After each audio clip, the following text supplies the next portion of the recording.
Invirameddle Art Projects. Old Leonard, the famous sculptor, likes to sit on his porch looking out at the faraway mountains and the Darwoon Hills closer by. One of these hills is called the Sleepin' Princess because it looks like the profile of a beautiful lady lying down, her hair all streaming behind her head, a little smile on her lips.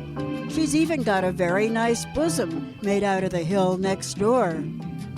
Only problem is, the poor princess has a very prominent chin with a big lump on it and a wart on a bridge of her nose. Leonard has mentioned he'd like to fix up the princess' nose, make it less lumpy. Not such a crazy idea for a rock sculptor to want to fix up a big piece of rock on a mountain. One year, for the big spring party, we decide to fix up Princess' nose. We call it the world's biggest nose job. We collect tools ahead of time and walkie-talkies. At party, there's a big group of people who want to help with nose job. Everybody huff and puffs up a sleeping princess, carrying crowbars, picks, and shovels, and a bunch of beer. Leonard sits on his porch with a walkie-talkie, and Simon has a other walkie-talkie on top of the princess, about a mile away. Simon's wearing a bright-colored t-shirt so Leonard can look through binoculars, see him standing on top of the princess' profile. Leonard says whether the spot where Simon's standing needs to be higher or lower. People start prying away rocks with crowbar and heaping them up somewhere else. We're a-popping out big rocks in Princess' nose to remove the wart, breaking up rocks on her chin to make it less sticking out, prying lump off a chin. Rocks are rolling down the mountain. People are in a way below. People on a top yelling, "Rock! Rock! Watch out!" But we get it done without anybody get hurt, even with all a joking, laughing, and drinking beer. Leonard says, "Okay, looks good" on Walker Talker, so we collect the tools and empty beer cans and hike back to town. We gather on Leonard's porch to admire a big art project. No question, Princess looks a whole lot better. No wart on nose, no lumpy sticking out chin. Whole profile looks more realistic. Now, when we point out mountain to visitors, say, "That's the Sleepin' Princess," it's much easier to see what are we talking about. Nose job was such a big success that we decide next year for party to make a geoglyph, which is a big drawing on a desert floor made out of rocks.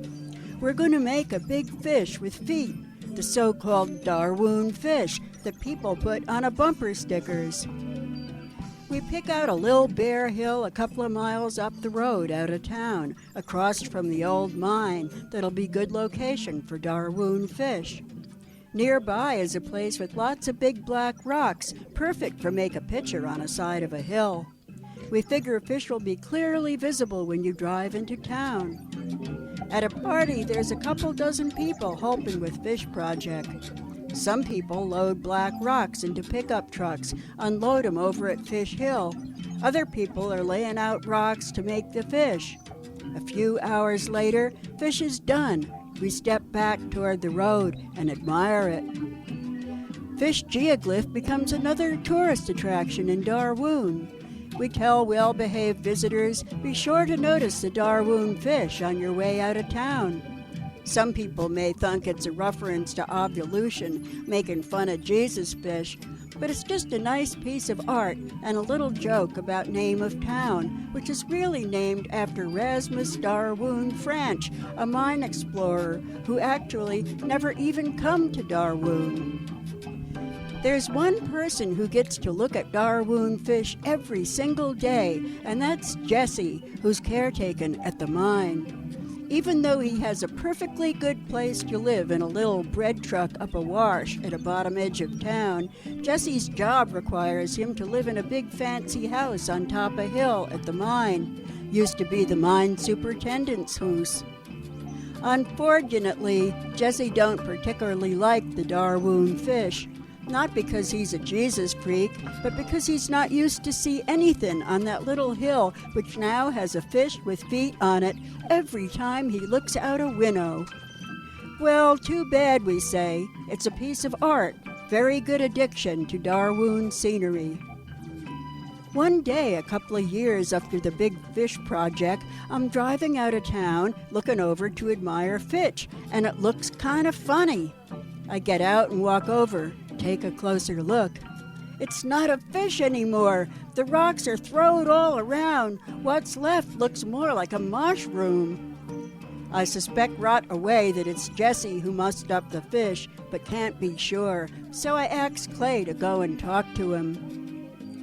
Turns out, as I guessed, that Jesse has vandalized the fish. Just couldn't stand looking at it anymore, he's a tell Clay.